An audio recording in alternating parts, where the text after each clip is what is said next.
The movie starts with the introduction of a man who has been eating chicken all his life, but one day he comes across a horrible truth. A woman serves him some chicken, and since the man is extremely hungry, he eats it without any questions and spits out the bones. But as he stares at the bones, he notices some patterns, so he tries to assemble them together. Shockingly, the bones make up a human hand, and its shape looks eerily familiar. When the man stares for a while, he notices that the middle finger is slightly bent, just like that of his son. It appears as if the man has eaten his own son's hand. Oh boy, been there. The man's name is Mark, and he is the CEO of a large company. Mark has a very successful career now, but when he was a child, he was often beaten up by his violent father. Therefore, since Mark established his own company, he has never again visited his hometown in Kentucky. But one day, when he gets the news that his father has died, he becomes slightly upset. Mark hated his father, and he doesn't want to go back to his hometown. But when his wife, Viora, suggests they all visit Kentucky to pay their final respects, he reluctantly agrees. The next day, the couple and their 2 children, Samsara and Tyden, fly to Appalachia, Kentucky on a small private plane. Mark himself flies the plane, showing that he has come a long way since he escaped his abusive father. On the way to their destination, the family stops at a gas station to refuel. When Mark goes inside the store, he notices some mysterious things, like human skulls, preserved animals, and insects for sale, most likely for black magic. This reminds Mark of his dark and ignorant childhood, so he rolls his eyes and walks up to the counter with a bag of chips. There, he notices the store owner sewing a mojo bag. Curious, he asks the store owner about it, and the latter replies that mojo bags can protect someone from black magic. He also suggests the family take some with them, but Mark, being an atheist, dismisses the theory as superstition and leaves. The family then continue to their final destination, and when Mark asks his children about the trip so far, they insult the place, making fun of the local black people. This infuriates Viora, and she gets into a verbal argument with Mark. Viora feels that Mark enables their behavior by not disciplining them. However, Mark quickly responds that he will never be like his abusive black father. After a while, it suddenly begins to rain, causing the plane to shudder violently. Mark tries his best to get them out of the situation, but the winds are so strong that he eventually loses control and crashes. The screen then blacks out, and Mark wakes up later with bruises all over his body in an unfamiliar room. He takes a look around and realizes that he is in the attic of someone's farmhouse. Suddenly, the homeowner, Miss Eloise, appears and tries to get him back on the bed, but Mark resists and asks her about his family. Miss Eloise, who is very strict and particular about everything, quickly calls up her husband Earl and their giant son, Lewis. The 3 of them then try to calm Mark down, but when he tries to run away, Lewis picks him up and throws him on the bed like a rag doll. After this, Earl informs Mark that his plane crashed yesterday, and that he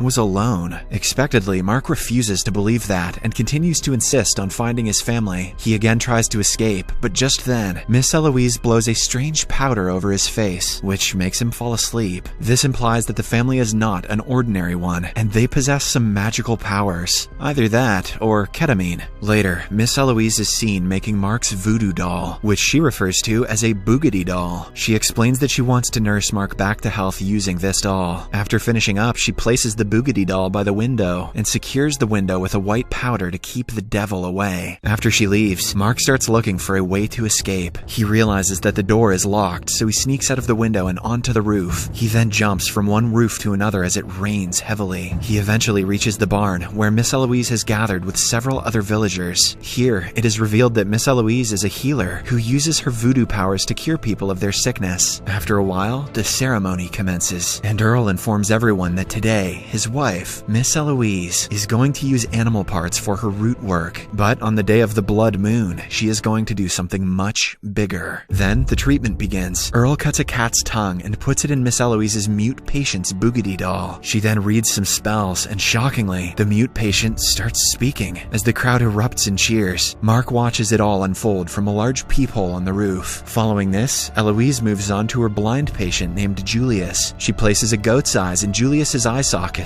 and begins chanting some spells. Lo and behold, Julius regains his eyesight and immediately points at Mark, who is peeking from the roof. Terrified, Mark quickly ducks, but Miss Eloise and her family rush to the attic to inspect. They eventually find him inside the room, but notice the open window and Mark's soaking wet body. Miss Eloise can tell that he had stepped out of his room. However, she lets it slide and asks him what he thought of her abilities. Expectedly, Mark doesn't believe in her methods, and instead, he compares her to his superstitious his father. He feels that her treatments are psychosomatic, which is a theory that if somebody believes in something desperately, it will physically become true. Miss Eloise is offended, and she poignantly retorts that people from her village believe in these treatments because they don't have access to good health care. Plus, those goat's eyes obviously did the trick. She then locks the window and door before leaving him alone. The next day, Mark wakes up to find a plate full of meat. He enjoys the dish prepared by Miss Eloise before apologizing to her for being rude the other day. She forgives him and goes to the kitchen to fetch Mark another plate, leaving the attic door open. Taking advantage of the opportunity, Mark quickly takes out the bell attached to the door so that it doesn't make noise when he tries to escape. After he finishes the food, Miss Eloise brings out some bones, explaining that they can tell one's future. She claims that these bones are telling her that on the day of the blood moon, Mark will get all the poison out of his body and meet his family. She then instructs him to throw the bones on the bed to learn more about his future. However, he refuses to participate, and Miss Eloise comments that Mark is just like her son Louis before she got him straight. After Miss Eloise leaves him with the bones, Mark becomes bored and starts assembling them. But to his horror, he realizes that it's a human hand. Moreover, it appears to be his son Tyden's hand, as it too has a broken middle finger. Because of the revelation, a terrified Mark throws up everything he consumed. He then uses his lock-picking skills to unlock the door and sneak out of the room. With his injured feet, Mark drags himself downstairs, but before he can escape, Miss Eloise's pet crow alerts her, prompting him to hide. She rushes to the attic to check up on her prisoner, but by that time, Mark has already escaped to the house. He runs into the woods and comes across the debris of the crashed plane. Inside, he sees the blood of his family, but no dead bodies. Mark then notices a hut nearby, but before he can investigate, he collapses on the ground from exhaustion. The next day, he again wakes up in Miss Eloise's attic and notices her leaving for the market with Earl from the window. Mark then removes the dressing from his feet, and to his horror, he finds a metal spike shoved there by Miss Eloise to keep him from healing and running away. With no other choice, he summons all his strength and courage to pull the nail out. He also tries his best to keep himself from screaming so that no one can sense his escape. After the painful ordeal, Mark again ventures out and notices 3 newly filled graves. Fearing they could belong to his wife and children, he frantically digs the grave, but it turns out that they're just the graves of sacrificed animals. Relieved, Mark heads to the barn where he finds a basement. Upon inspection, he comes across some of Miss Eloise's dark magic books and desecrated dead bodies. He goes through her books and learns that she is preparing him for the blood moon day for the Transference of Life spell. For this spell, a person's life is sacrificed to mend someone else's injuries. Although Mark is terrified, he soon regains his composure and turns the tables by using the magic books to make a new boogity doll for Miss Eloise. Shortly after, as he proceeds to return back to the room, he hears the sound of a phone ringing, and after some searching, eventually finds it. Mark then takes the phone back to his room but forgets to close the main door. When Miss Eloise returns, she notices the door and suspects that Mark has managed to get out once again. She immediately orders Louis to fetch the axe and rushes to the attic. Mark hears the approaching footsteps, so he reluctantly puts the spike back in his foot, which makes him wail in pain. After a while, the voodoo woman arrives. Fortunately, after inspecting his dressing, she doesn't find anything suspicious, so she lets him be. After she leaves, Mark calls 911, and a local policeman picks it up. Surprisingly, the cop reveals that his family came to the police station a week ago and reported him and Tyden missing. Mark controls his emotions and tells the officer that he has been held hostage by a certain Miss Eloise and Earl. The policeman recognizes the couple and promises to get there as soon as possible. A while later, he arrives outside the farmhouse and talks to Miss Eloise, while Mark removes the spike from his foot again. Unfortunately, this only enrages the woman, so she storms into the attic to punish Mark. She grabs his boogity doll and slams him on the bed. After this, she makes him lose his voice and wraps a thread around the boogity, effectively tying the real Mark up. After she leaves to meet the officer, Mark hops to the window, but he is unable to utter a word and alert the cop. Refusing to give up, Mark grabs the boogity doll and hops downstairs, but by then, the policeman has already left. Despite this, he slowly follows the cop and eventually catches up to him. After putting a thread in the boogity's mouth, Mark also gets his voice back. He then explains everything to the cop and asks him to drive away, but just when they reach a bit further, Mark realizes that the cop is friends with the voodoo couple, and he has again taken him back to the doomed house. It's a blood moon, and Mark is then dragged into the barn, where the villagers have gathered to witness his sacrifice. Viora, Simsara, and Tyden are also brought into the barn, much to Mark's shock. On one hand, he is relieved to see Tyden and the rest of his family alive, but they are unusually calm and quiet, seemingly under Miss Miss Eloise's spell. After the ceremony begins, Miss Eloise blows her magic dust on Mark, making him fall asleep. He is then laid on the table as the villagers cheer with excitement. Miss Eloise plans to replace Earl's diseased heart with Mark's, so she proceeds to make an incision on his chest with a dagger. But suddenly, Mark wakes up, takes out the spike from his foot, and stabs Earl right through the heart, much to everyone's horror. He then gets up from the table, causing all the people, including Miss Eloise, to run out in fear. It turns out Mark had earlier replaced Miss Eloise's magic dust with something else, and therefore it didn't work. After the coast is clear, Mark approaches his family and uses the original magic dust on them. They soon come back to their real selves, but Mark is devastated to learn that Tyden's hand has really been amputated. Next, Mark ambushes the policeman and steals his car. However, instead of leaving with his family, he returns to the barn. Meanwhile, Miss Eloise and the other villagers return with the giant, Lewis, and the latter storms into the barn to kill Mark. The two engage in a brutal fight, but Lewis easily gets the upper hand. But suddenly, he starts gasping for air and pukes a lot of water before dropping dead. To everyone's astonishment, Mark had drowned Lewis's Boogedy doll. Furious, Miss Eloise screams and confronts him. She admits that he was smart for drowning Lewis's Boogedy doll, but he can't do the same to her as she has hidden hers really well. She then proceeds to stab him, but Mark blows the magic dust over her face, causing her to freeze instantly. Surprisingly, he brings out her Boogedy doll that he had made earlier and hammers it, sending the real Miss Eloise flying. The old woman's body knocks over a wooden pillar and the barn catches fire. Before leaving, Mark places some white powder on the door, which can supposedly keep the evil out. And since Miss Eloise is no less than a devil herself, she fails to cross the line, hence trapping her inside the fire. The other locals quickly confront Mark, but he threatens to use their Boogedy dolls and makes them retreat. As the fire engulfs the barn, Mark returns to his family, and together they drive away from the village. The movie ends as Miss Eloise's original Boogedy doll is shown in the basement, which appears to be completely fine. I don't quite understand the point of the racism